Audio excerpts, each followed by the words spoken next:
السلام علیکم ناظرین، ایک اور نئی ایپیسوڈ میں خوش آمدید۔ تو اس شروع کرتے ہیں اللہ تعالیٰ کے بابرکت نام سے جو تمام جہانوں کا مالک ہے۔ اس ایپیسوڈ کے آغاز میں ہم دیکھتے ہیں کہ سرحدی بازار کا منظر سامنے آتا ہے۔ جگو تائی کا بیٹا کہہ رہا تھا والدہ وہ عثمان صاحب کے محل جا رہے ہیں، چلو ہم بھی چلیں، میں بہت پریشان ہوں والدہ۔ تو اولگن خاتون کہتی ہیں میں بھی پریشان ہوں اور ہم وہاں جانا چاہتی ہوں۔ یہ سن کر بچہ کہتا ہے آپ بھی جگو تائی سے ڈرتی ہو والدہ۔ پھر وہ اپنے والد کے ساتھ سامنے جا کر کہتا ہے جگو تائی صاحب ہم عثمان صاحب کے محل جانا چاہتے ہیں، ہم برہان چچا کو دیکھنے جائیں گے۔ تو جگو تائی کہتا ہے ہم نہیں جائیں گے۔ پھر اولگن خاتون کہتی ہیں تم یعقوب صاحب کے گھر چلے جاؤ۔ یہ سن کر وہ وہاں سے چلا جاتا ہے۔ اس کے جانے کے بعد اولگن خاتون کہتی ہے جگو تائی میں جانتی ہوں تمہارا دل سب سے زیادہ جل رہا ہے، ضد نہ کرو، چلو چلتے ہیں، برہان تمہارا بھائی ہے، اسے اس حال میں اکیلا نہ چھوڑو۔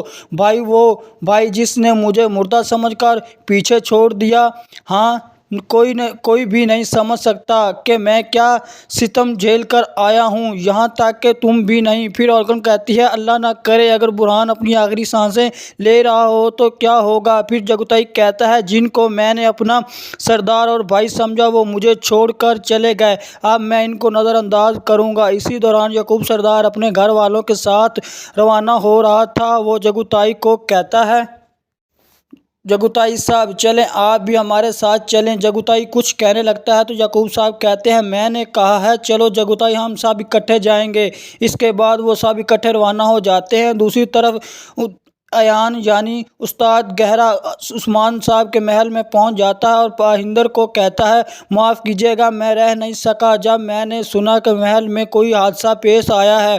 تو باہندر کہتا ہے آپ کا شکریہ ایان آغا، مگر آپ نے یہ کہاں سے سنا ہے؟ تو ایان آغا کہتا ہے اس حادثے کے بارے میں سب لوگ بات کر رہے ہیں، سب کو معلوم ہے میں عثمان صاحب کا اپنی جان سے مقروض ہوں، میں صرف فالتو باتیں کرنے کے لیے نہیں آیا۔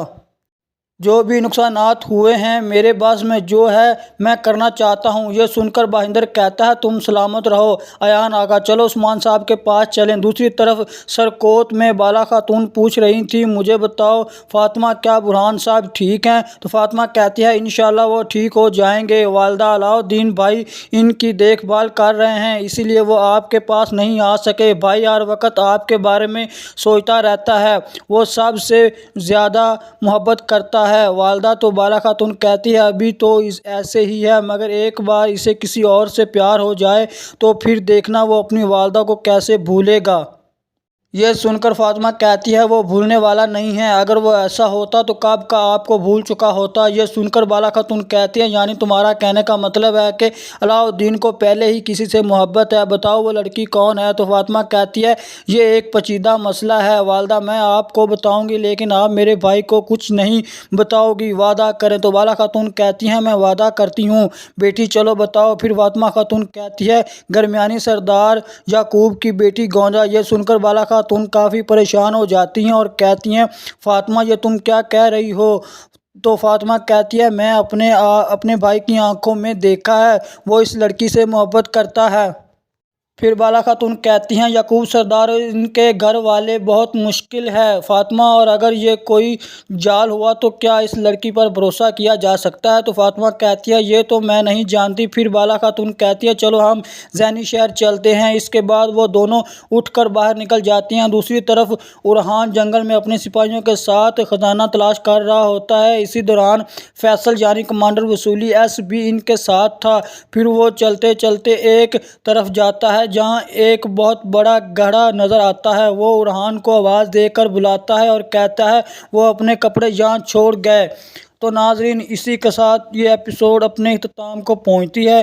تو ناظرین آپ کو ویڈیو کیسی لگی کامنٹ میں ضرور بتائیں، ہمارے چینل کو سبسکرائب کریں اور اپنا بہت زیادہ خیال رکھیں۔ اللہ نگہبان۔